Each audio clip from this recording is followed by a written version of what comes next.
안녕하세요. 소울 스토리타임입니다. 반짝이는 별. 오늘의 책은 호러스 뉴턴 앨런의 한국 이야기입니다. 함께 즐거운 시간 보내요. 이야기 번호 고모 형보와 날보 혹은 제비왕의 보상 제1장 전라도 지방에 두 형제가 살았습니다. 한 형제는 매우 부유했고 다른 형제는 매우 가난했습니다. 상속 재산을 나누는 데 있어서 형은 아버지의 자리를 차지하고 어린 자식들을 부양하는 대신 모든 재산을 자신에게만 주었고 어린 동생에게는 아무것도 주지 않아 그를 비참한 처지로 만들었습니다. 두 사람 모두 결혼했습니다. 형인 나흘 보는 아내 외에도 많은 첩이 있었지만 자녀가 없었고 형보는 아내 한 명과 자녀 몇 명만 있었습니다. 전자의 아내들은 끊임없이 다투었지만 후자는 아내와 함께 만족스럽고 평화롭게 살았으며 각자가 처한 상황에서 무거운 짐을 지도록 돕기 위해 노력했습니다. 형은 따뜻하고 편안한 집이 있는 훌륭하고 큰 단지에서 살았습니다. 동생은 빗자루 지프로 오두막을 지었는데 초가가 너무 초라해서 비가 오면 흙바닥에 물이 넘쳤습니다. 방이 너무 작아서 형보가 잠을 자다가 다리를 뻗으면 발이 벽에 찔리곤 했다. 깡이 없어서 차가운 흙바닥에서 자야 했는데 곤충이 너무 많아서 잠자는 사람을 종종 집 밖으로 몰아내는데 성공했다. 그들은 생활의 편의를 위한 돈이 없었고 행운이 찾아와 필수품을 구할 수 있게 되어 기뻤습니다. 형보는 일거리가 있을 때마다 일했지만 비오는 날과 흐린 계절은 그들에게 큰 부담이었습니다. 아내는 간단한 재봉을 했고 그들은 함께 농부와 상인들을 위해 집신을 만들었습니다. 재정이 좋을 때는 집신 장사가 잘 되었지만 집에 더 이상 음식이 남지 않는 때가 왔고 집신을 만드는 끈이 모두 떨어져서 새로운 공급품을 살 돈이 없었습니다. 그러자 아이들은 어머니에게 음식을 달라고 울부짖었고 어머니는 그들을 그리워하며 마음이 아팠고 아버지는 가족의 순결을 이어갈 무언가를 얻기 위해 마지막으로 방황했습니다. 쌀 한 알도 남지 않았습니다. 이 친절한 가족과 운명을 같이 한 불쌍한 쥐는 밤마다 작은 집안을 쫓아다니며 먹을 것도 찾지 못하자 절망에 빠졌습니다. 절망에 빠진 그는 큰 소리로 울부짖으며 절망을 토해냈고 이웃을 깨웠는데 이웃은 쥐가 배고픔을 달래기 위해 쌀 하나를 찾아 헛되이 돌아다니느라 다리가 닳았다고 말했다고 했습니다. 작은 집에서 기근이 너무 심각해지자 마침내 어머니는 아들에게 삼촌에게 가서 얼마나 괴로운지 솔직히 말하고 일자리를 구할 때까지 먹고 살 만큼 쌀을 빌려달라고 부탁하라고 했습니다. 그러면 일자리를 구하면 반드시 갚을 것입니다. 소녀는 가고 싶어 하지 않았다. 그의 삼촌은 길거리에서 그를 결코 알아보지 못할 것이고 그는 채찍질을 당할까 봐 집 안으로 들어가는 것이 두려웠다. 하지만 어머니는 그에게 가라고 명령했고 그는 따랐다.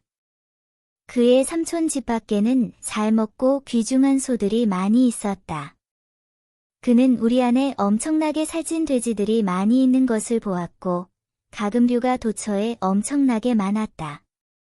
개들도 많이 있었고 그들은 그에게 짖으며 달려들었고 이빨로 그의 옷을 찢었고 그를 너무 놀라게 해서 그는 도망가고 싶은 유혹을 받았다. 하지만 그들에게 친절하게 말하자 그들은 조용해졌고 한 마리의 개가 와서 다른 개들의 행동을 부끄러워하는 듯 그의 손을 핥았다. 여종이 그에게 떠나라고 명령했지만 그는 그녀에게 자신이 주인의 조카이며 그를 보고 싶어 한다고 말했다. 그러자 그녀는 미소를 지었지만 그가 안뜰로 들어가게 했다. 그곳에서 그는 넓고 처마가 처마 아래 있는 작은 베란다에 앉아있는 삼촌을 발견했다. 그 남자는 무뚝뚝하게 당신은 누구야? 라고 물었다. 나는 당신 형의 아들입니다. 그는 말했다. 우리는 집에서 굶고 있고 3일 동안 아무것도 먹지 못했습니다. 아버지는 지금 일자리를 찾으러 나가셨지만 우리는 매우 배가 고프고 당신에게 쌀을 조금 빌려서 당신에게 돌려줄 때까지만 부탁합니다. 삼촌의 눈은 한 점으로 내려갔고 눈썹을 찡그리고 매우 화가 난 듯 보였기 때문에 조카는 그가 달려들 경우 쉽게 빠져나갈 수 있는 방법을 찾기 시작했습니다. 마침내 그는 고개를 들고 말했습니다. 제 쌀은 잠겨 있고 창고는 열지 말라고 명령했습니다. 밀가루는 봉인되어 있어서 깰 수 없습니다. 차가운 음식을 주면 개들이 짖으며 뺏어가려 할 것입니다.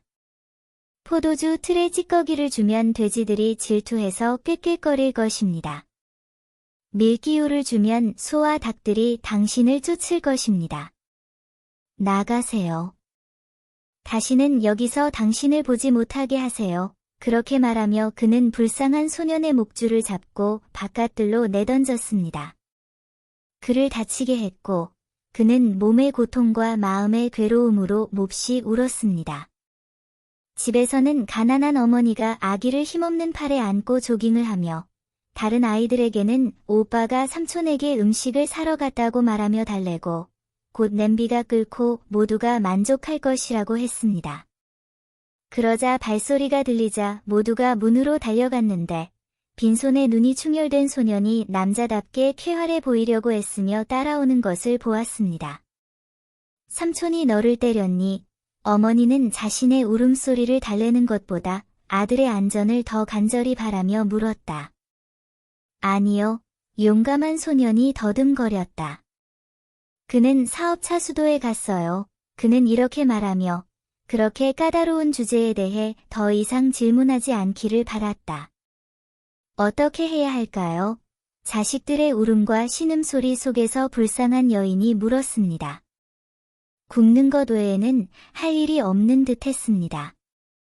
하지만 그녀는 거의 신지 않은 자신의 집신을 생각했고 그것을 시장에 보내면 3달러, 1센트의 15분의 3가 들어왔습니다.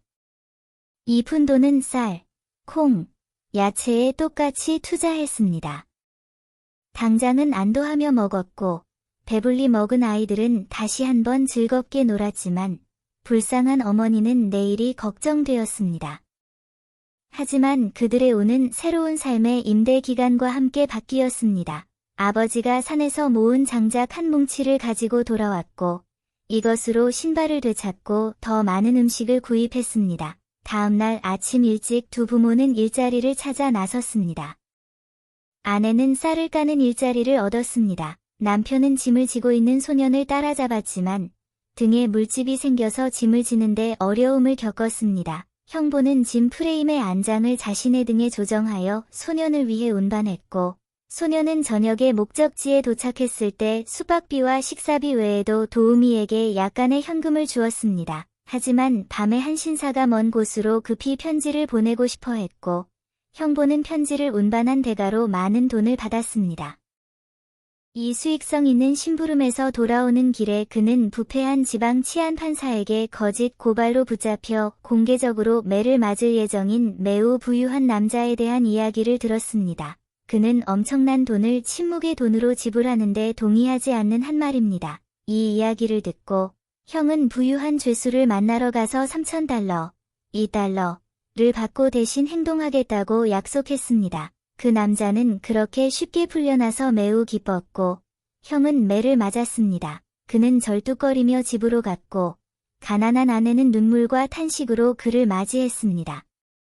그는 참으로 아프고 불쌍한 모습이었습니다. 하지만 그는 기분이 좋았습니다. 그는 그들에게 오늘 하루는 풍성한 일이었고 그저 약간의 채찍질을 받았을 뿐이며 그 대가로 3,000달러를 받을 것이라고 설명했기 때문입니다.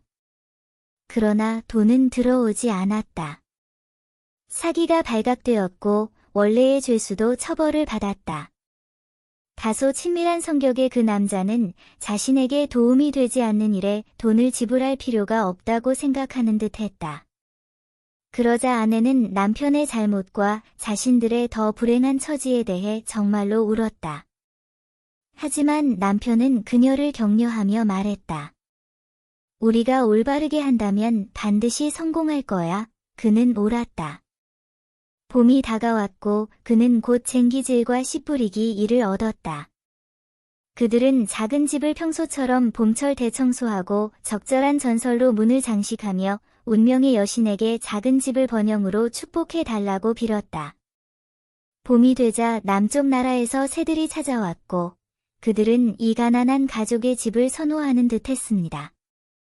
쥐와 곤충도 마찬가지였습니다. 새들은 처마 밑에 둥지를 틀었습니다. 제비들이었는데 그들이 진흙으로 만든 작은 공중성을 만들자 형부는 아내에게 말했습니다. 저는 이 새들이 거기에 둥지를 틀게 하는 게 두렵습니다. 우리 집은 너무 약해서 무너질지도 모릅니다. 그러면 불쌍한 새들이 뭘 하겠어요? 하지만 작은 방문객들은 놀라지 않는 듯했고 친절한 사람들과 함께 머물렀습니다. 친절한 지붕 아래에서 안전하다고 느꼈던 듯했습니다. 점차 작은 둥지들은 소란과 허풍으로 가득 찼다. 알들은 터졌고 모든 둥지에서 입이 크게 벌어진 원이 보였다. 형과 그의 아이들은 가족 서클에 새로 들어온 새에 큰 관심을 가졌고 종종 그들에게 자신들의 빈약한 식량을 조금씩 주었기 때문에 새들은 아주 길들여져서 마음대로 오두막 안팎으로 뛰어다녔다. 어느 날 작은 새들이 처음으로 날기 수업을 받고 있을 때 형은 바닥에 등을 대고 누워 있었는데 거대한 지붕뱀이 기어와서 그가 일어나서 도울 수 있기 전에 여러 마리의 작은 새를 먹어치우는 것을 보았습니다. 한 마리의 새가 파충류에서 몸부림치다 떨어졌지만 갈대 막의 고운 그물에 두 다리를 걸려 부러졌고 그 작은 친구는 뱀이 닿을 수 있는 곳에 무기력하게 매달려 있었습니다. 형은 재빨리 그것을 잡아내렸고 아내의 도움으로 말린 생선 가죽을 부목으로 사용하여 부러진 팔다리를 묶었습니다. 그는 그 작은 환자를 따뜻한 곳에 눕혔고 뼈가 재빨리 합쳐져서 그 새는 곧 방 안을 뛰어다니며 그를 위해 놓인 음식 조각을 집어들기 시작했습니다. 그러나 곧 부목이 제거되었고 그는 행복하게 날아가 동료들에게 합류했습니다. 가을이 왔고 어느 날 저녁, 즉 9번째 달의 9번째 날이었습니다. 작은 가족이 문 주위에 앉아 있을 때 다리가 구부러진 새가 빨랫줄에 앉아서 노래를 부르는 것을 보았습니다. 형은 그가 우리에게 고맙다고 말하고 작별 인사를 하는 것 같아요. 라고 말했다. 새들이 다 남쪽으로 가고 있거든요. 그것이 사실인 듯 했습니다. 그들은 더 이상 그들의 작은 친구를 보지 못했고 이제 버려진 둥지에 사는 사람들이 없어서 외로움을 느꼈기 때문입니다. 그러나 새들은 서리 너머의 새들의 땅에서 새들의 왕에게 경의를 표하고 있었습니다. 그리고 왕은 작고 구부러진 다리를 가진 새가 오는 것을 보고 그 이상한 광경에 대한 설명을 요구했습니다. 그러자 그 작은 친구는 이미 많은 형제와 사촌을 삼켜버린 뱀으로부터 간신히 탈출한 일, 눈먼 곳에서의 사고, 그리고 매우 가난하지만 매우 친절한 사람에게 구출되고 그 후에 치료받은 일화를 들려주었습니다. 그의 새 위엄은 매우 즐겁게 지내고 기뻐했습니다. 그러자 그는 작은 불구자에게 금으로 정교한 글자가 새겨진 씨앗을 주었는데 이는 그 씨앗이 호박과에 속한다는 것을 나타냅니다. 이 씨앗은 새가 봄에 그의 후원자에게 줄 씨앗이었습니다. 겨울이 지나고 봄이 되자 그 작은 가족은 우리가 처음 그들을 묘사했을 때와 거의 마찬가지로 궁핍해졌습니다. 어느 날 그들은 익숙한 새 노래를 듣고 달려나가서 입에 씨앗처럼 생긴 무언가를 물고 있는 작고 구부러진 다리를 가진 친구를 보았습니다. 그 작은 새는 짐을 땅에 떨어뜨리고 왕의 감사와 그가 보낸 선물에 대해 그들에게 노래를 불렀고 날아갔습니다. 형은 호기심에 씨앗을 집어들었고 한쪽에는 그 종류의 이름이, 다른 한쪽에는 고운 금색 글자로 나를 부드러운 흙에 묻어주고 물을 많이 줘 라는 메시지가 적혀 있었습니다.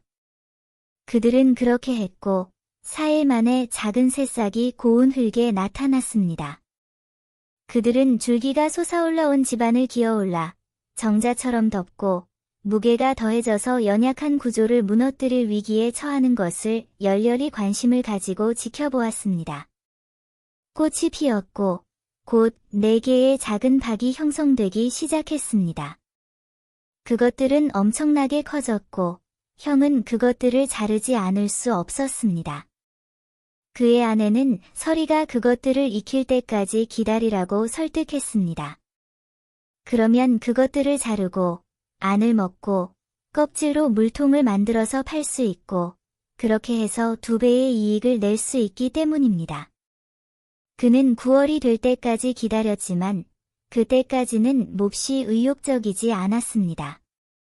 지붕 위의 높은 곳에 박이 그대로 남아 있었고 박을 심었던 말라붙은 줄기의 흔적만 남아 있었습니다. 형은 톱을 가져와서 첫 번째 거대한 호박을 톱으로 열었다. 그는 너무 오랫동안 일했기 때문에 일이 끝났을 때 그는 기절했을 것이라고 두려워했다. 열린 호박에서 2명의 아름다운 소년이 나왔고 그들은 고급 와인 병과 섬세한 잔이 놓인 옥으로 만든 탁자를 가지고 있었기 때문이다. 형은 뒤로 비틀거리며 아내에게 확신을 구했고 아내도 남편만큼이나 완전히 어리둥절해 있었다. 잘생긴 청년 중 한 명이 나와서 탁자를 그들 앞에 놓고 새왕이 이 선물들을 그의 신하 중 한 명, 즉 다리가 부러진 새의 은인에게 보냈다고 말하면서 놀라움은 다소 완화되었다. 그들이 대답하기도 전에 다른 청년이 은병을 탁자 위에 올려놓고 말했다.